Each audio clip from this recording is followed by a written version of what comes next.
Welcome everyone. JENPAS UG 2025 form fill up, ANM GNM form fill up 2025 সংক্রান্ত এই মুহূর্তের big breaking এবং super exclusive update share করব। অধীর আগ্রহে তোমরা অপেক্ষা করছো জেনপাস ইউজি পরীক্ষা কবে হবে, এনএম জেএনএম পরীক্ষা কবে হবে, সবচেয়ে বড় কথা ফর্ম ফিল আপ কবে হবে। ঠিক আছে, পরীক্ষা হোক বা না হোক ফর্ম ফিল আপটা কবে হবে, এবং এর আগে কিন্তু এই নিয়ে আমি তোমাদেরকে ধারণা দিয়ে গেছিলাম। পাশাপাশি আজকে আমি তোমাদের জন্য একটু বড় সড়ো আপডেট শেয়ার করব, তোমাদের জন্য সুখবর রয়েছে। তার আগে বলছি যারা আমাদের চ্যানেলে নতুন ভিডিও দেখছো এখনই সাবস্ক্রাইব করো। Nursing admission, ANM GNM, JENPAS UG, BSc nursing, paramedical, BHA, JENPAS UG, ANM GNM সমস্ত আপডেট তোমরা এখানেই পাবে। সেই জন্য এখনই সাবস্ক্রাইব করো, পাশে থাকা বেল আইকনটি প্রেস করো এবং এই ভিডিওটি প্রচুর প্রচুর প্রচুর শেয়ার করে দাও। যারা জেনপাস ইউজি নিয়ে এনএম জেএনএম টেনশন করছে তারাও যাতে রিলিফ পেতে পারে।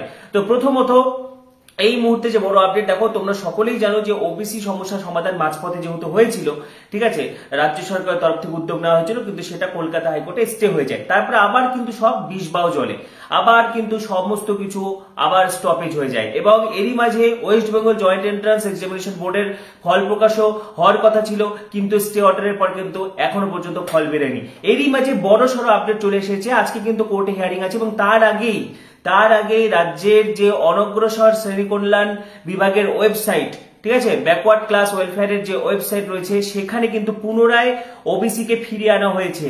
দুদিন আগেও কিন্তু সেখানে ওবিসির কোনো উল্লেখ ছিল না, এবং এতদিন ধরে ওবিসি এ ওবিসি বি ছিল, কিন্তু সেখানে কিন্তু এখন শুধুমাত্র এসসি এসটি ওবিসি ডাব্লিউএস অর্থাৎ ওবিসি শো করছে, আলাদা করে ওবিসি এ বা বি শো করছে না।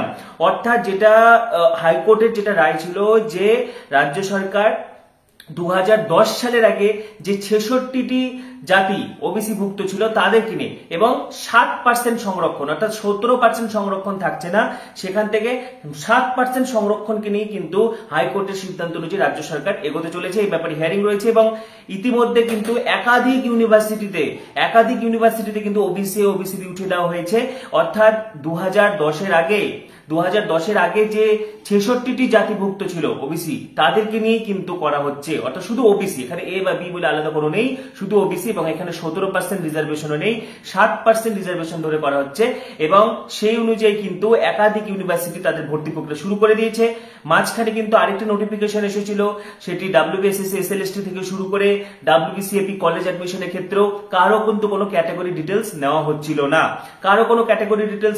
না, সেটি বলা হচ্ছিল যে বর্তমানে সকলকে জেনারেল হিসেবে ফর্ম ফিল আপ করতে, পরে ক্যাটাগরি আপডেট করার সুযোগ দেওয়া হবে, যেহেতু ভ্যাকেন্সি গুলো ভরাট করতে হবে সংরক্ষণের নিয়ম মেনে। কিন্তু লাস্ট ঘটনাটা কিন্তু অনগ্রসর শ্রেণী কল্যাণ বিভাগের যে ওয়েবসাইট রয়েছে সেখানে পুনরায় সেই 2010 এর আগের তালিকাভুক্ত লিস্টগুলো কিন্তু রয়েছে। ঠিক আছে, অর্থাৎ এটা একটা ভালো সংকেত, খুব তাড়াতাড়ি রেজাল্ট বেরিয়ে যাবে। ঠিক আছে, এবং তোমাদেরকে জানিয়ে রাখি জেনপাসের পরীক্ষা হওয়ার কিন্তু সম্ভাবনা রয়েছে আগস্টের শেষ সপ্তাহে, কারণ ডাব্লিউবিজে এর পক্ষ থেকে কিন্তু একাধিক নার্সিং কলেজগুলোতে বা একাধিক যে স্কুলগুলো রয়েছে সেখানে এক্সাম সেন্টার করার পরিকল্পনা করা হচ্ছে। আগস্টের শেষ সপ্তাহে বিভিন্ন সেন্টারগুলো ফাঁকা থাকবে কিনা সে ব্যাপারে কিন্তু নোটিশ জারি করা হচ্ছে স্কুলে বা কলেজে, অর্থাৎ এক্সাম ভেন্যুর পরিকল্পনা করছে ডাব্লিউবিজেই। সেখান থেকে আগস্ট মাসে কিন্তু জেনপাস হওয়ার একটা সম্ভাবনা রয়েছে। এই মুহূর্তে যে বড় আপডেট আমি কিন্তু শেয়ার করে দিচ্ছি। এবং এই মুহূর্তে কিন্তু কলেজে সিট বুকিং, ডাইরেক্ট অ্যাডমিশন শুরু হয়ে গেছে, কারণ কলেজের হাতে যে সিটগুলো থাকে সেগুলোতে কিন্তু ভর্তি শুরু হয়ে গেছে। সেটা বিএসসি নার্সিং, জিএনএম সিট কিন্তু ভর্তি শুরু হয়ে গেছে, কারণ এই মুহূর্তে যারা ভর্তি হয়ে যাচ্ছে তাদের কিন্তু কোনো ডোনেশন লাগবে না। কোনো ডোনেশন ছাড়াই কলেজে যেটা কোর্স ফি রয়েছে সেই কলেজে কিন্তু প্রাইভেট কলেজ, অর্থাৎ যারা গভর্নমেন্ট কলেজের জন্য যারা প্রিপারেশন নিচ্ছে অবশ্যই তোমরা পরীক্ষা দেবে, তারপর র্যাঙ্ক কার্ড বেরোবে আলাদা ব্যাপার। কিন্তু যারা প্রাইভেট কলেজ, ঠিক আছে, যারা প্রাইভেট কলেজে অ্যাডমিশন নিতে চাও সরাসরি আমাকে 8768035331 8768035331 এই নম্বরে সরাসরি হোয়াটসঅ্যাপ করবে, একদম আইএনসি ডাব্লিউবিএনসি রিকগনাইজড।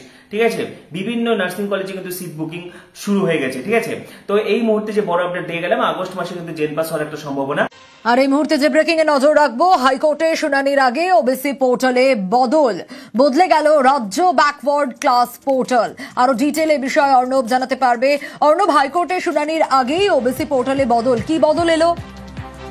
দেখো, ওবিসি পোর্টাল অর্থাৎ ব্যাকওয়ার্ড ক্লাস ওয়েলফেয়ার যে ডেভেলপমেন্ট আমাদের রয়েছে রাজ্যের অনগ্রসর শ্রেণী কল্যাণ দপ্তরের, সেই পোর্টালে একজন এসসি এসটি সার্টিফিকেট বা ওবিসি সার্টিফিকেট পেতে গেলে সেই পোর্টালের মাধ্যমে আবেদন করা যেত। এই পোর্টালে কিছুদিন আগে পর্যন্ত যেখানে ওবিসি শ্রেণীবিন্যাস দেখা যেত, সেখানে ওবিসি এ দেখা যেত, সেখানে ওবিসি সি দেখা যেত, এবং এই ওবিসি এ এবং ওবিসি বি এই দুটো মিলিয়ে 17% ওবিসি সংরক্ষণ ছিল। সেই পোর্টালে ওবিসি এ এবং ওবিসি বি এই মুহূর্তে শো করছে না, সেটা শুধুমাত্র অনলি ওবিসি, অর্থাৎ অনলি ওবিসি বলতে 2010-এর আগে যে 66টি সম্প্রদায় ছিল সেই তালিকাভুক্ত ওবিসিকেই এখন দেখানো হচ্ছে। অর্থাৎ শুক্রবার দিন বিচারপতি তপব্রত চক্রবর্তী এবং বিচারপতি রাজা শেখর মান্থা বেঞ্চে আদালত অবমাননা সংক্রান্ত মামলার শুনানি রয়েছে, তার আগেই পোর্টালে এই বদল। অনেক কিছুর পরিবর্তন হয়ে যেতে পারে, হয়তো মামলার মোড় ঘুরে যেতে পারে। এখন এসএসসির ক্ষেত্রে কি হবে, অন্য রিক্রুটমেন্টের ক্ষেত্রে কি হবে, কলেজ বিশ্ববিদ্যালয়ে ভর্তির ক্ষেত্রে কি হবে, পুরো বিষয়টা হয়তো কাল ডিভিশন বেঞ্চে ফয়সালা হয়ে যেতে পারে। এবং পাশাপাশি কিন্তু জেনপাস যদি হয় আগস্টে, সেক্ষেত্রে সেপ্টেম্বরে কিন্তু এনএম জেএনএম পরীক্ষাটাও হতে পারে, কিন্তু সবটা কিন্তু ওবিসির উপর ডিপেন্ড করছে। রাজ্য সরকার এ ব্যাপারে শীঘ্রই নোটিশ দেবে এবং ওয়েস্ট বেঙ্গল জয়েন্ট এন্ট্রান্স বোর্ডের রেজাল্ট কবে বেরোচ্ছে সেদিকে আমাদের সকলের নজর থাকছে। তো পরবর্তী আপডেটগুলির জন্য এখনই সাবস্ক্রাইব করো, পাশে থাকা বেল আইকনটি প্রেস করো এবং ভিডিওটি প্রচুর শেয়ার করে দাও। সবাইকে অসংখ্য ধন্যবাদ।